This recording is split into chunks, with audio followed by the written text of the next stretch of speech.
About 9 months ago, I've been doing this stuff for 2 or 3 years.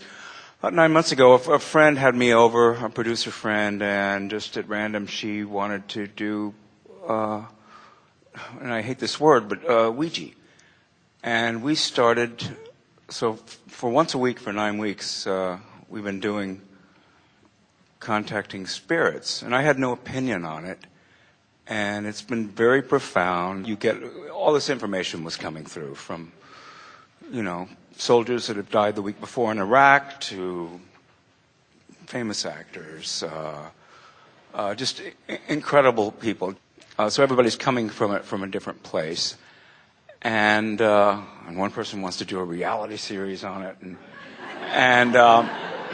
And we've actually filmed some of them, but then a couple of weeks ago they stopped coming, or it just seemed but you kind of answered that, about getting into the vortex, because my thing was, I wanted to know, how can I make my life better? Or what should I do? That was one of my questions.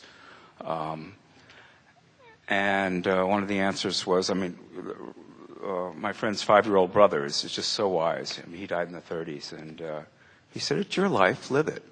But my question is, how can I take this, and I think you've answered some of this, and it's just by getting into the vortex, but what is the meaning of this, and why did it stop? Look at it this way. Yeah. It stopped because the clarity of your question ceased to be. Yeah. It stopped because there was not much clarity that began it, and not enough clarity to keep it going. And as it came, your observation of it caused so much contradictory energy within you that you became singularly participating, and there wasn't enough energy to continue the summoning of it. Yeah. That's the precise reason that it stopped. But there's so much more that we want to give to you, because we began this gathering today talking about all of the thoughts that you could think, and what we were really talking about are all of the things that you all could observe as you are living in your environment here today. In other words, if you live in this nation, there are a handful of political choices, but not that many, and there are socioeconomic choices with some variation. In other words, there is a lot of detail from which to choose.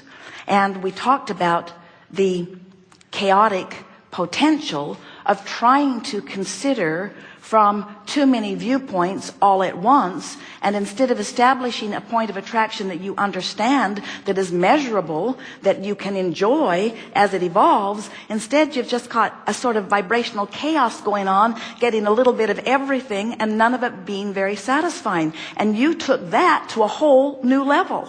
Yeah. In other words, instead of just observing what's happening on your physical plane, now through the game, the frivolous game of the Ouija board, you began observing beyond and beyond and beyond. Do you understand that every thought that has ever been thought still exists? Yes. And that law of attraction gathers those thoughts. So when you tap into something that you assume is someone living in a past life, and they're talking to you about the details of their physical past life, you've tapped into the thought form that surrounded them while they were living, and that may even be still there even though they're gone. Especially, it's why they're famous. In other words, more people that think about it, it causes this gestalt of thought to continue on and to be added to. As Esther began her interaction with us, and she began to realize that she was picking up on things that were beyond what was physical, and certainly her experience in receiving Abraham, she's getting whole blocks of thought that she knows she had no physical conscious connection to. So she began realizing that there are all kinds of things that she could tap into. The question is, do you want to?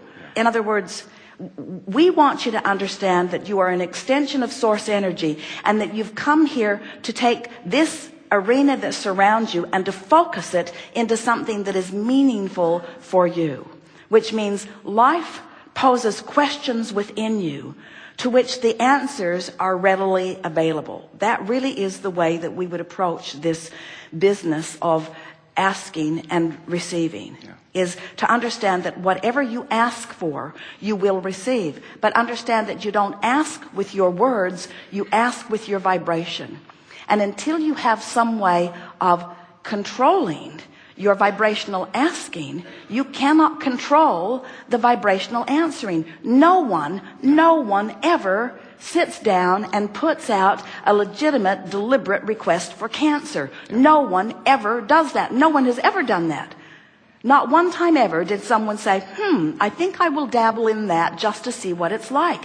No one's doing that. And yet millions of people have and are and will experience this ravaging of their physical body, not because they are choosing it deliberately, but because they are choosing it with their sloppy thinking. Yeah. You see, we're not opening the door to you to endless conversations with endless non-physical energies. We don't have to open that door to you. That door has always been open. Anything that you find vibrational alignment with will reveal itself to you in a myriad of ways, you see. And much of that stuff has been translated into movies that is entertaining to a lot of people, and a lot of it is helpful and a lot of it is not helpful. As an individual, you just have to decide who you are and what it is that you are wanting.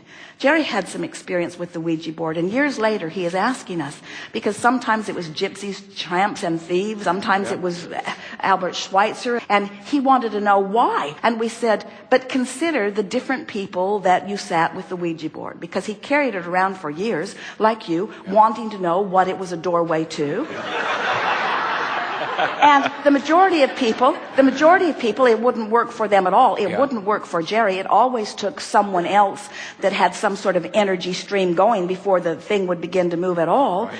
And when we asked him the question, because there were only a handful of people that it worked for, when we were able to help him to understand that the different energy that was summoned had to do with the other person who was on the board. It was their point of asking that equals that, you see.